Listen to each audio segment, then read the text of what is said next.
E eu vou até agora dar uma volta aqui, quero me aproximar do Fábio Piperno, porque eu quero chamar esse próximo assunto. Sim. E eu quero que esteja na fechadinha. Alguém consegue fechar comigo aqui o Piperno? Que nós vamos falar, Piperno, de boletim focos da semana. E eu quero ver a expressão dele. Porque o mercado financeiro reduz a estimativa de inflação pela 4ª semana consecutiva e aumenta a estimativa para o PIB. Estimativa nessa semana, alta de 5,42%, ô Piperno.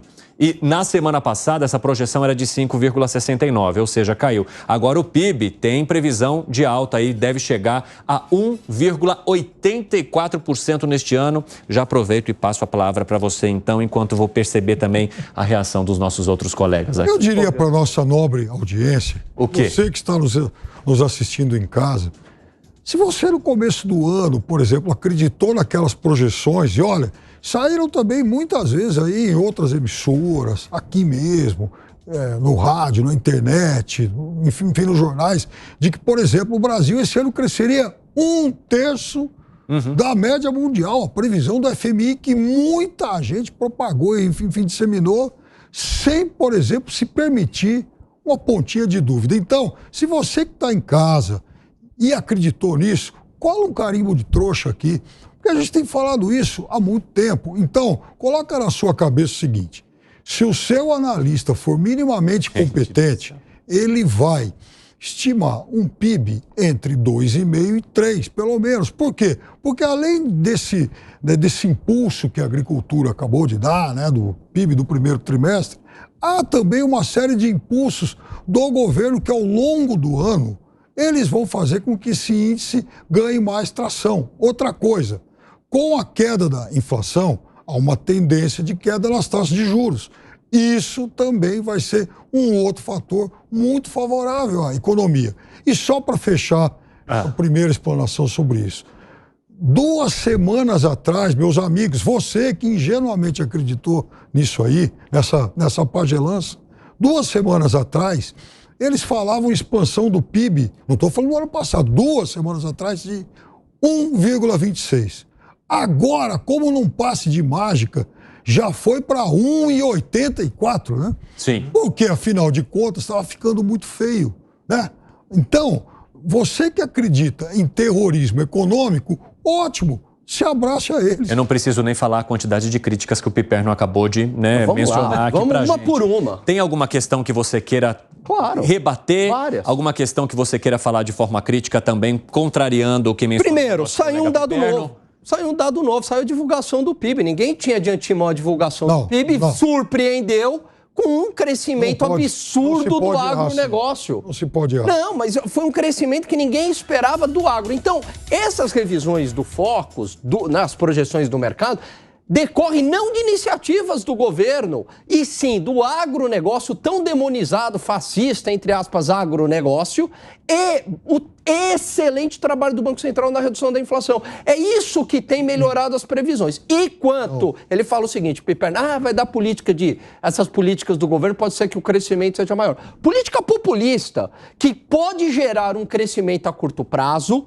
pífio, mas pode gerar um pouco de crescimento, como foi lá no governo Dilma, mas os efeitos de longo prazo, a gente pagou essa conta, Piperno, e paga até hoje. Quedas de PIB à lá pandemia, sem ter tido pandemia, sem ter tido crise internacional. E essas políticas estão voltando, BNDES, subsídios setoriais, etc. Pessoal da rádio está de volta, a gente está falando sobre a prévia da inflação que diminuiu e a expectativa do PIB que aumentou. Isso, as expectativas do mercado que a gente sempre atualiza aqui para vocês.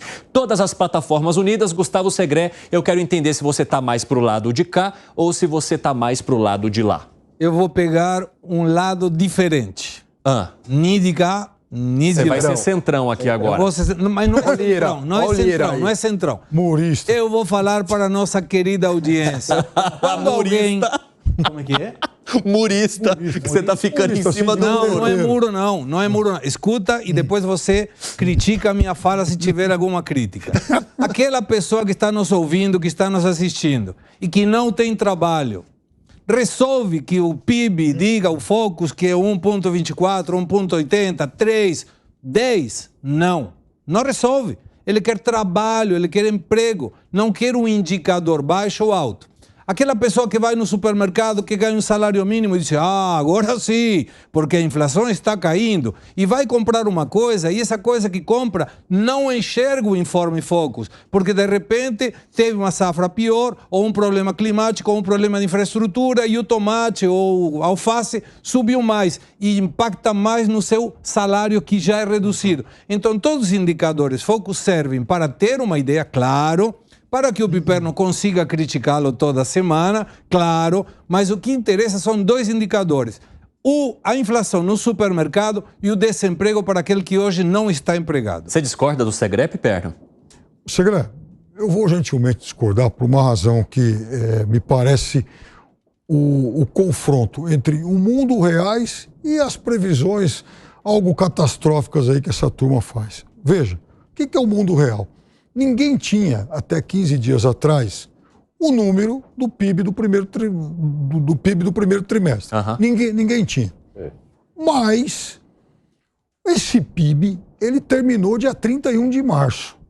Desde então, por exemplo, todo mundo, todos os analistas, os poucos sérios e muito bem informados e tal, mas mais atenciosos e tal, eles chamam a atenção para algumas coisas. Como, por exemplo, a safra vai bater recorde. Ora, esse é um dado que já estava consolidado, você já sabia. Isso já era esperado desde... Já era esperado. Então, como é que essa turma, como é que esses catastrofistas, esses terroristas de mercado, passam mais 2 meses apostando naquele número inicial, com aquela previsão pessimista? É verdade, Gani, você mencionou a questão do agronegócio, o Piperno está usando exatamente isso, porque as expectativas para o agronegócio já vinham desde o ano passado, porque havia também o monitoramento do próprio clima com o arrefecimento do Laninha, que é um fenômeno que causou muitos estragos no ano anterior e que este ano não traria influência. Eu concordo que tem muito erro de previsão e ainda vou trazer esse artigo para o Piperno, que eu estou devendo faz tempo, aonde eu levanto as previsões e o dado efetivo, né? A previsão do Focus no início do ano e o dado efetivo, tanto para cima quanto para baixo. Agora, por exemplo, Piperno, no governo Jair Bolsonaro, 2022, um grande banco, uma área econômica fantástica,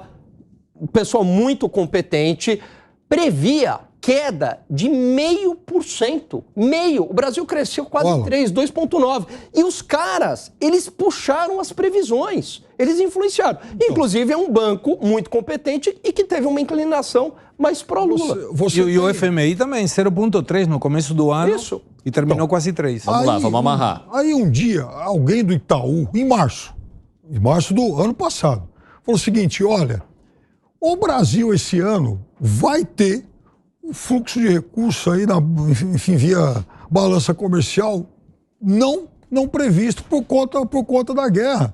Ou seja, a guerra, e o cara escrevendo isso, a guerra vai proporcionar ao Brasil provavelmente mais de 50 bilhões de dólares em vendas adicionais por conta do aumento das commodities.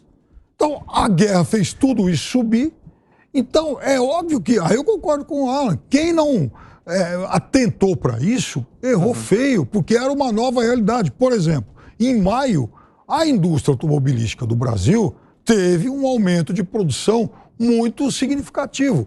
Provavelmente isso vai impactar o dado trimestral da indústria.